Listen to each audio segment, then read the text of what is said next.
avec effet immédiat. Je m'appelle Marc Delattre, j'ai 45 ans et j'ai dirigé les relations clients chez Val Biotech Systems pendant 15 ans. Lorsque la nouvelle directrice, Émilie Roux, a prononcé ces mots devant toute mon équipe, j'ai simplement hoché la tête, les mains posées calmement sur la table de conférence. J'espère que la présentation client de vendredi se déroulera bien, ai-je dit. La salle est devenue silencieuse. Mon équipe, des personnes que j'avais recrutées, formées, que j'avais vues passer du statut de junior à celui de responsable de département, fixait la table sans dire un mot. Les yeux d'Émilie se sont plissés. Elle avait 32 ans, un MBA d'une grande école parisienne.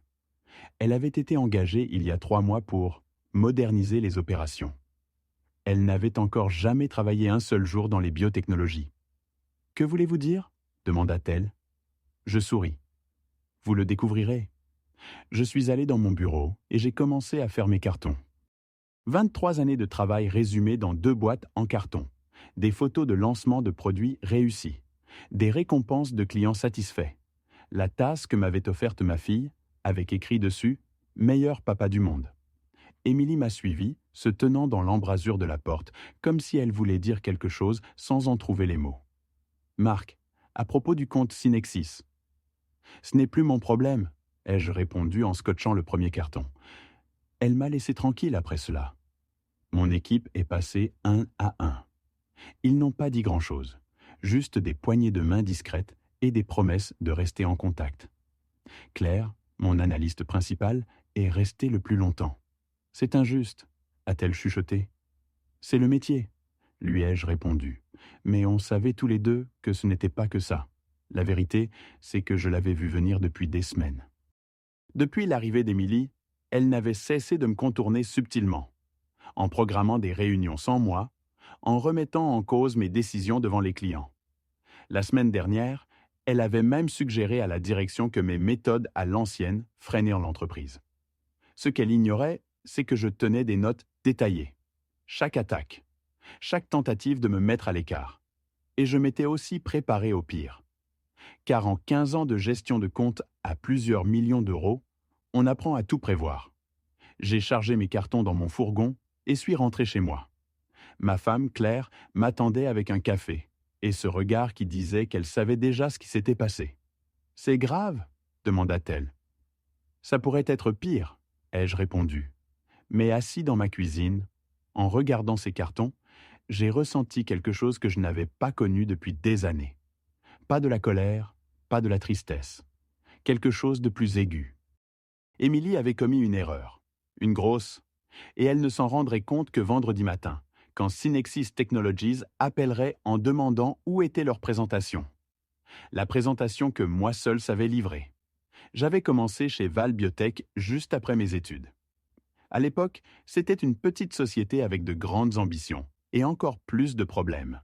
Le fondateur, Pierre Valbio, avait pris un risque en embauchant un jeune sans expérience, mais avec de l'appétit. Mes 5 premières années, je les ai passées à tout apprendre. Procédures de laboratoire, conformité réglementaire, psychologie client. À 30 ans, je dirigeais le service des relations clients. À 35 ans, j'étais l'homme qu'on appelait quand il fallait des solutions biotech rapides et efficaces. J'avais bâti des relations qui avaient permis à Val Biotech de survivre à la crise de 2008. Alors que d'autres coulaient, nous avions tenu grâce à la confiance de nos clients. Claire comprenait les exigences du métier, les appels tardifs avec les clients à l'étranger, les déplacements le week-end pour finaliser des contrats. Elle avait élevé notre fille, Manon, pendant que je construisais quelque chose qui avait du sens, qui faisait vivre notre famille et 63 salariés. Mais tout avait commencé à changer il y a 2 ans, quand Pierre a pris sa retraite. Son fils, Thomas Valbio, a repris la direction et a fait appel à des consultants qui parlaient en jargon et voyaient les salariés comme de simples variables budgétaires. Émilie était l'une de ces consultantes. Elle avait réussi à convaincre Thomas qu'elle pouvait optimiser notre stratégie de relations clients. Les signaux d'alerte étaient là dès le début. Elle arrivait aux réunions clients sans aucune préparation, m'interrompait au milieu d'une présentation pour proposer des modifications absurdes. Elle a réorganisé mon système de classement sans m'en parler. Le pire, c'est qu'elle a commencé à contacter directement mes plus gros clients, sous prétexte d'évaluer leur satisfaction. Il y a 3 semaines, je suis arrivé tôt au bureau et je l'ai entendu au téléphone avec quelqu'un du siège. Les méthodes de Marc sont dépassées, disait-elle. Les clients le respectent, mais ils ont besoin d'une vision nouvelle. Je peux obtenir les mêmes résultats avec 2 fois moins de ressources. 2 fois moins de ressources. Cela voulait dire supprimer mon équipe. Des gens comme Sophie, qui avait passé des soirées entières à maîtriser les spécifications du projet Synexsys, ou Thomas, qui avait appris le mandarin juste pour mieux communiquer avec nos partenaires de Shanghai. J'aurais dû la confronter ce jour-là. Mais j'ai fait ce que j'ai toujours fait. Je me suis concentré sur le travail. La présentation Synexsys était notre proposition la plus importante de l'année. Un contrat de 28 millions d'euros pour des capteurs biomédicaux de haute précision. J'y travaillais depuis 8 mois. Échanges techniques, visites, compréhension fine de leurs attentes. Émilie connaissait la date de la réunion, mais pas les détails. Pour elle, une présentation, c'était un PowerPoint et des généralités. Elle n'avait pas compris que le directeur technique de Synexsys détestait les présentations formelles, ou que leur responsable des achats ne faisait confiance qu'aux fournisseurs capables de parler son langage. Précis, technique, sans fioriture. C'était presque ironique. Émilie m'avait évincé pour montrer qu'elle savait prendre des décisions. Mais vendredi matin, quand Synexsys appellerait en demandant à parler à Marc Delattre, elle comprendrait enfin la différence entre gérer une équipe et entretenir une relation. Le jeudi soir, je n'ai pas dormi. Non pas par inquiétude, mais par anticipation. À 2 heures du matin, Claire m'a trouvé assis dans la cuisine, un café à la main, devant mon ordinateur portable. « Tu prépares quelque chose ?» a-t-elle demandé. « Je réfléchis » ai-je répondu. Elle s'est assise en face. Après 22 ans de mariage, elle savait quand parler et quand se taire. Ce moment-là, c'était pour attendre. Émilie a appelé tout à l'heure, ai-je fini par dire. 3 messages vocaux. Elle voulait quoi? Des détails sur la présentation Synexsys. Claire a souri. Elle avait vécu tous les soirs tardifs, tous les week-ends consacrés à construire ses relations clients. Elle savait mieux que personne ce que j'avais bâti. Et tu lui as répondu? Rien du tout. Je ne travaille plus pour elle. C'est à ce moment-là que j'ai pris conscience de l'ampleur de ce qu'Émilie avait fait. Elle ne m'avait pas simplement licencié. Elle avait supprimé 15 ans de savoir interne, préférences clients, données techniques, subtilités relationnelles, tout ce qu'on ne peut pas saisir dans un tableau Excel. Le dossier Synexsys n'était pas qu'une présentation. C'était un capital de confiance construit au fil des années. Comme se rappeler que leur ingénieur en chef préfère les schémas techniques au diagramme ou que leur PDG décide en fonction du délai de mise en œuvre, pas du prix. Émilie pensait pouvoir improviser, arriver avec une présentation standard et décrocher 28 millions d'euros avec du blabla. Elle n'avait aucune idée que l'équipe de Synexsys attendait l'analyse technique approfondie que j'avais promise. Analyse qui n'existait que dans ma tête. Et dans des notes qu'elle ne trouverait jamais. J'ai ouvert mon ordinateur et vérifié mon agenda. La réunion Synexsys était prévue pour 10h00, vendredi matin. À 11h00, Émilie serait dans le bureau de Thomas Valbio, tentant d'expliquer pourquoi notre plus gros client de l'année avait quitté la salle au bout de 20 minutes. Mon téléphone a vibré. Un message de Sophie. « Émilie est dans ton bureau depuis ce matin, à chercher des dossiers. » Elle panique. Je lui ai répondu. Les fichiers sont sur le serveur. Elle a accès à tout. C'était vrai. Elle avait accès aux contrats, aux infos clients, aux modèles standards. Ce qu'elle n'avait pas, c'était le contexte, l'élément humain qui transforme des données en relations de confiance. J'ai versé une autre tasse de café et ouvert un nouveau document. Une lettre de démission, celle que j'aurais dû envoyer des mois plus tôt, quand j'ai compris où elle voulait en venir. Mais je l'ai effacée. Pourquoi lui faciliter la tâche? À la place, j'ai ouvert ma boîte mail personnelle et contacté quelques dirigeants de biotech qui m'avaient approché ces dernières années. Le matin venu, j'avais 3 entretiens programmés. Et une offre ferme. Claire s'est levée à 6h00 et m'a trouvé toujours là, habillée, prête à partir. Tu vas quelque part? Au café du centre-ville. Bon Wi-Fi. Endroit calme pour passer quelques coups de fil. Elle m'a embrassé sur le front. Fais-leur payer. Je ne comptais faire payer personne. Je comptais laisser Émilie le faire toute seule. Vendredi matin, à 9h47, j'étais assis au Brewster Café, un petit salon près de la place Bellecour, quand mon téléphone s'est mis à sonner. Émilie. Je n'ai pas décroché. Elle a rappelé. Encore. 7 appels en tout avant 10h15. À 10h23, Sophie m'a appelé. Marc, t'es où? Les gens de Synexis sont là, et Émilie est en panique totale. Elle ne trouve pas les spécifications techniques qu'ils demandent. Elles sont dans le système. Ai-je répondu en remuant mon café. Elle dit que non. Elle a passé la nuit dessus. Demande-lui de regarder dans le dossier projet Synexis, sous-dossier exigences techniques. Silence. Puis Sophie murmure « Marc ». Ce dossier est vide. Il n'y a que les infos de contact. J'ai presque souri. C'est normal. Les specs techniques n'ont jamais été numérisés. Elles sont dans mon carnet bleu. Celui qui était toujours sur mon bureau. Celui que j'ai emporté hier. Ils demandent à te voir, dit Sophie après un long silence. Le directeur technique veut absolument discuter avec toi des protocoles d'étalonnage que tu avais développés. J'aimerais pouvoir les aider, ai-je répondu. À 10h45, Thomas Valbio m'a appelé personnellement. Marc, il faut que tu reviennes. Il y a eu un malentendu. Aucun malentendu. J'ai été licencié hier. Avec effet immédiat, comme l'a dit Émilie. On peut s'arranger? Peut-être qu'Émilie a été trop rapide? Peut-être, mais je ne suis plus salarié, Thomas. Je ne peux pas représenter Valbiotech auprès des clients en tant que consultant indépendant. Donne ton tarif alors. Je ne suis pas disponible. Et c'était vrai.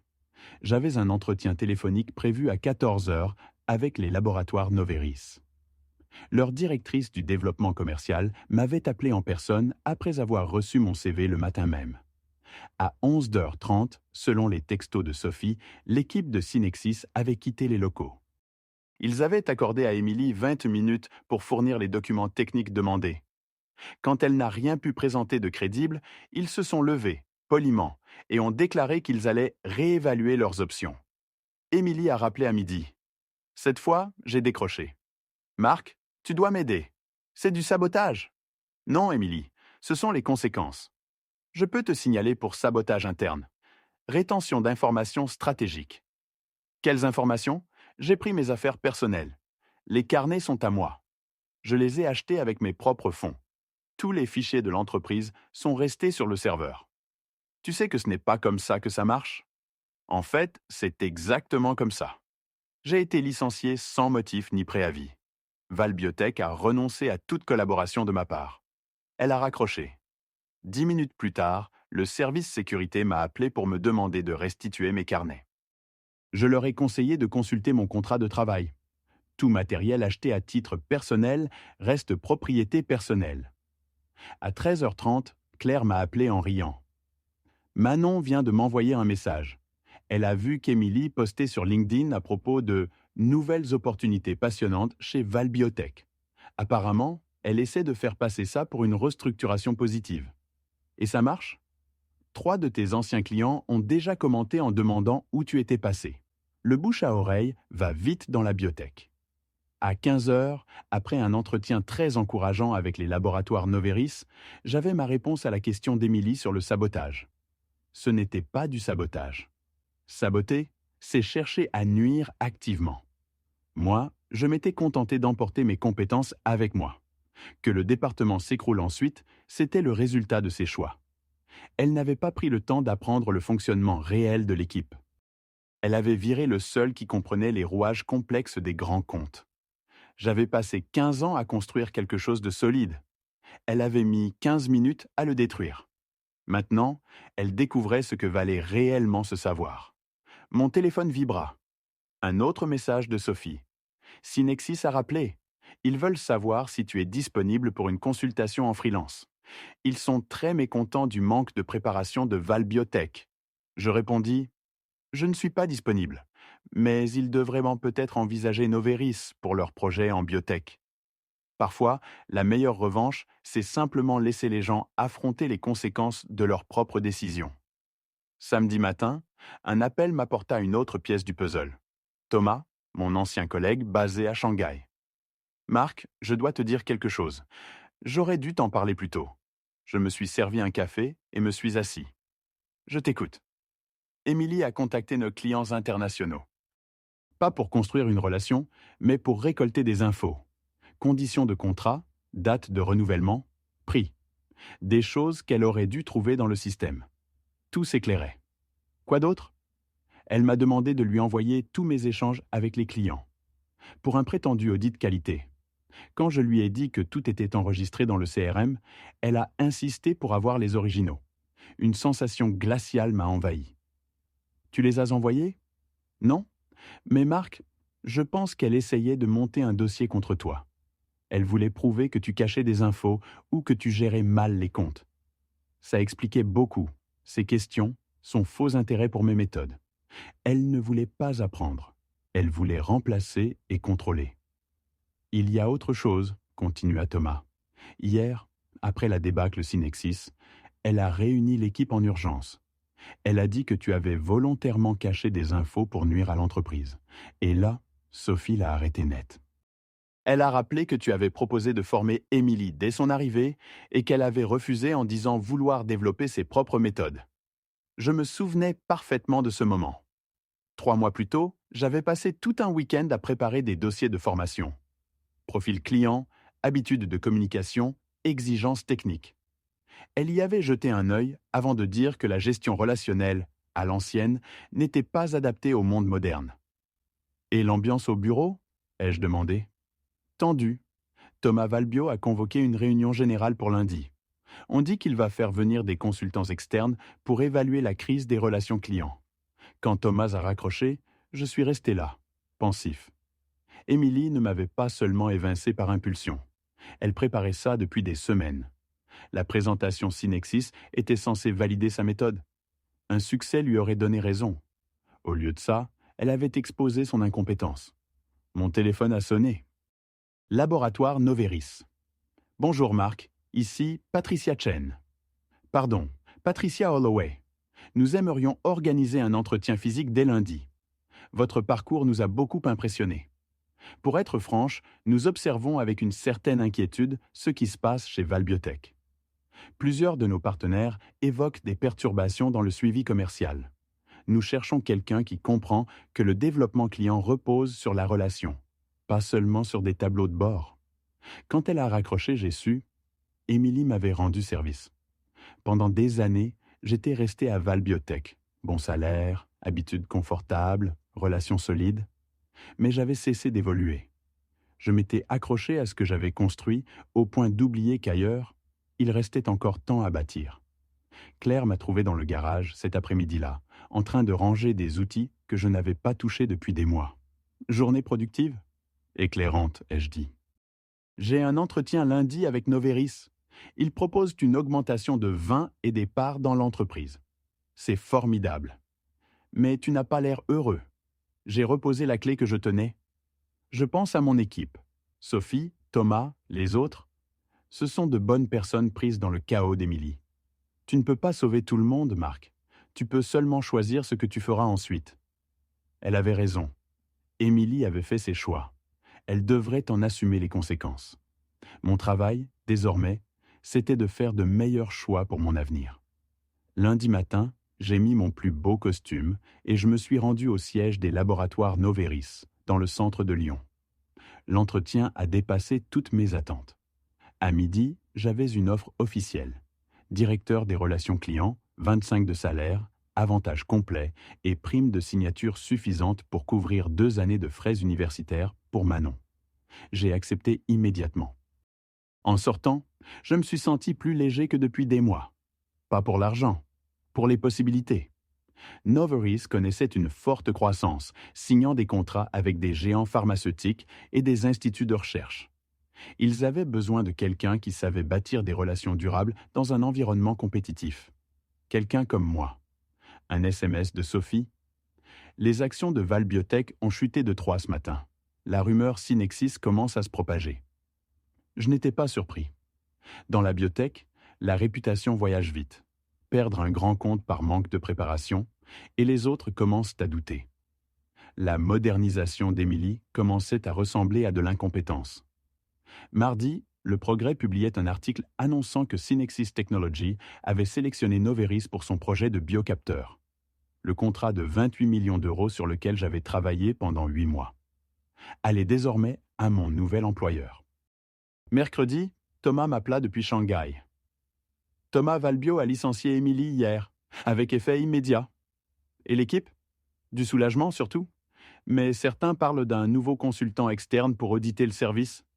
J'ai ressenti une certaine peine pour mes anciens collègues. Ils avaient en survécu à la période Émilie, mais la restructuration, une fois lancée, est difficile à stopper. Thomas, puis-je te poser une question? Bien sûr. Tu es heureux chez Val Biotech? Long silence. Pas vraiment. Pourquoi? Noveris recrute pour son développement international. Ton profil, tes langues, ton expérience? Tu serais précieux. Tu es sérieux? Je commence lundi. Si tu veux, je peux organiser un entretien. Jeudi, Patricia Holloway m'a appelé. Marc, nous envisageons d'ouvrir une division de conseil pharmaceutique. Il nous faudrait quelqu'un pour la diriger. Quelqu'un avec un vrai réseau et une expertise métier. C'est une expansion significative. Nous sommes prêts à investir.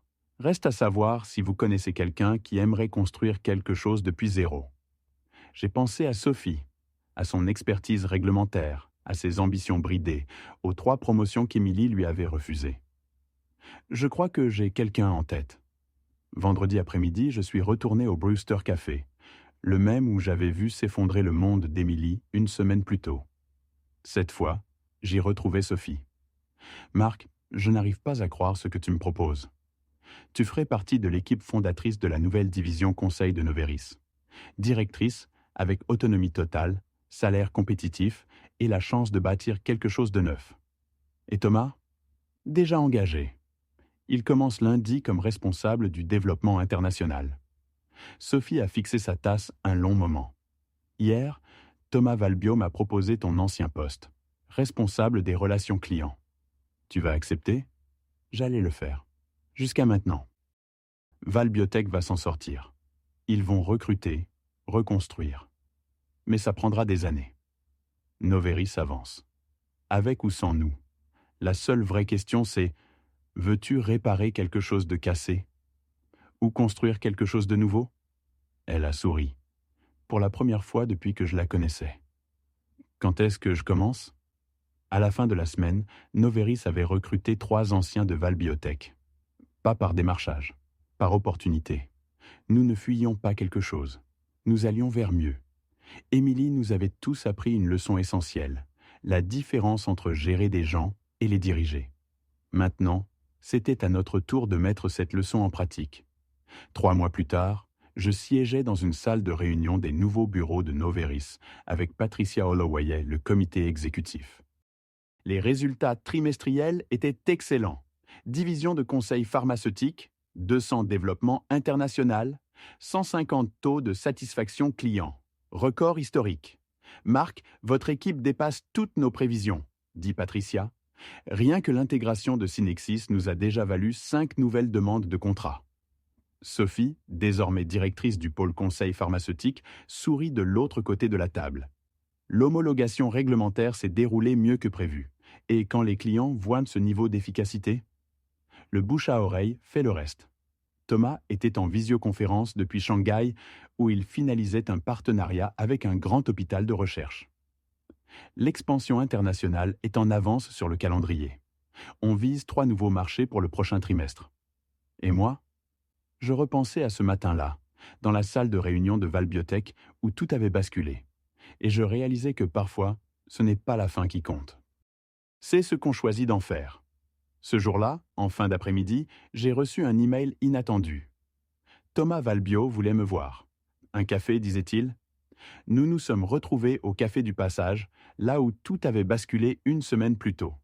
C'était presque symbolique. Thomas avait l'air plus vieux, plus fatigué que dans mes souvenirs. « Marc, je te dois des excuses, dit-il. J'ai commis une erreur avec Émilie. Une grosse erreur. Et Val Biotech, comment ça va? On survit. On a perdu 4 clients majeurs après Synexis. 15 licenciements. Le cours de l'action ne s'est toujours pas remis. Il tournait lentement sa cuillère dans son café. Émilie nous a coûté plus que des clients. Elle nous a coûté la mémoire de l'entreprise, les relations qui prennent des années à construire. Vous pouvez reconstruire. Peut-être, mais ce ne sera jamais pareil. Il releva la tête. J'ai entendu parler de ton succès chez Noveris. Le pôle pharmaceutique, l'expansion internationale. Ça aurait dû être la croissance de Val Biotech. Je n'ai rien répondu. Il n'y avait rien à ajouter.